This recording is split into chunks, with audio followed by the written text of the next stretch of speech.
बिस्मिल्लाहिर्रहमानिर्रहीम। अस्सलाम वालेकुम। Welcome to my channel. अगर आप मेरे चैनल पर नए हैं तो पहले मेरे चैनल को लाइक और सब्सक्राइब कर लें ताकि मेरी हर नई आने वाली वीडियो का नोटिफिकेशन आपको मिलता रहे।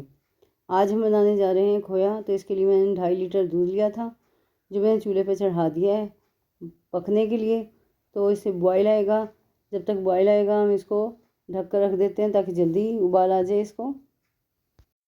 तो दूध को उबाल आ चुका है, अब हम इसको पका लेंगे और चम्मच मुसलसल हिलाते रहेंगे ताकि दूध लगे ना। अगर आप लोहे की कढ़ाई में या सिल्वर स्टील की कढ़ाई में बना रहे हैं तो फिर मुसलसल चम्मच को चलाना है। हाँ, अगर नॉन स्टिक की पतीली है या नॉन स्टिक का पैन है आपके पास तो उसमें फिर भी हाथ रोक सकते हैं, लेकिन अगर लोहे की है तो उसको मुसलसल चलाना है, वरना दूध लग जाएगा और फिर जले हुए दूध की आएगी और खोया सही ही तैयार नहीं होगा।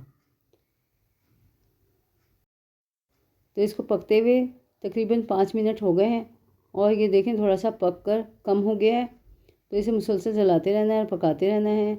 अगर आप परफेक्ट खोया चाहते हैं हलवाई जैसा तो इसे मुसलसल चलाएं और ये तकरीबन आधा घंटा लगेगा इसको तैयार होने में।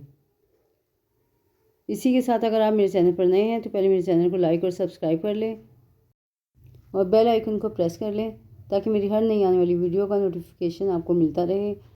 तो घर में खोया बनाएं, बहुत ही परफेक्ट बनता है, बिल्कुल हलवाई जैसा, और बहुत ही कम पैसों में बन जाता है, ज़्यादा महंगा नहीं पड़ता। बाहर से अगर मंगवाएं तो उसमें मिलावट होती है, सही बना हुआ नहीं होता। तो बिल्कुल परफेक्ट दानेदार खोया हमारा घर में तैयार होगा। अब इसको पकते हुए 10 मिनट हो गए हैं और दूध हमारा हाफ़ रह गया है। तो इसको मीडियम फ्लेम पर पकाना है, ज़्यादा हाई फ्लेम पर नहीं पकाना। अगर हाई फ्लेम पर पकाएंगे तो दूध उबल जाएगा, इसलिए इसको लो टू मीडियम फ्लेम पर रखना है और मुसलसल चलाते रहना है, क्योंकि कभी भी उबाल आ सकता है, इसलिए इसको मुसलसल चलाएं। और इसमें मैं 1 चम्मच घी डाल रही हूँ और इसको अब मज़ीद हम चलाएंगे। मज़ीद 10 से 15 मिनट और लगेंगे और खोया हमारा तैयार हो जाएगा। जब दूध आधे से कम रह जाए तब घी ऐड करें, उससे पहले घी नहीं डालना। तो वीडियो फुल वॉच किया करें ताकि आपको पता चल सके कब मैंने क्या चीज़ ऐड की है। इसलिए वीडियो फुल वॉच किया करें ताकि आपकी रेसिपी भी मेरी जैसी तैयार हो, बल्कि मेरे से बेहतर तैयार हो सकती है अगर आप वीडियो फुल देखेंगे तो।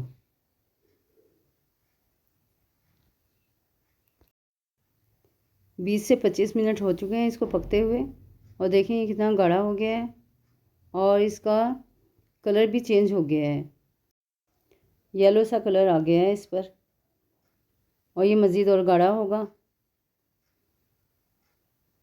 5 से 7 मिनट और लगेंगे और खोया हमारा तैयार हो जाएगा और बिल्कुल एकदम दानेदार खोया तैयार होगा।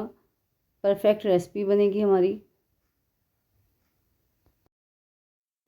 35 मिनट हो गए इसको पकते हुए और खोया हमारा तैयार हो गया है।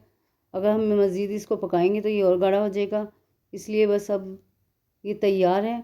और जब हम इसको उतारेंगे तो ये ठंडा होकर मज़ीद गाढ़ा होगा, इसलिए बस इसको ऐसे ही रखना है, इतना गाढ़ा ही रखना है। ये देखें, बस इतना ही गाढ़ा रखना है इसको। और अब हम उतार कर इसका फाइनल लुक आपको दिखाते हैं। तो खोया हमारा ठंडा हो गया है और देखें कितना अच्छा तैयार हुआ है, बिल्कुल एकदम परफेक्ट हलवाई जैसा खोया हमारा तैयार हुआ है, दानेदार। उम्मीद है आपको मेरी रेसिपीज़ पसंद आ रही होंगी, तो इनको लाइक और सब्सक्राइब करें, बेल आइकन को प्रेस करें।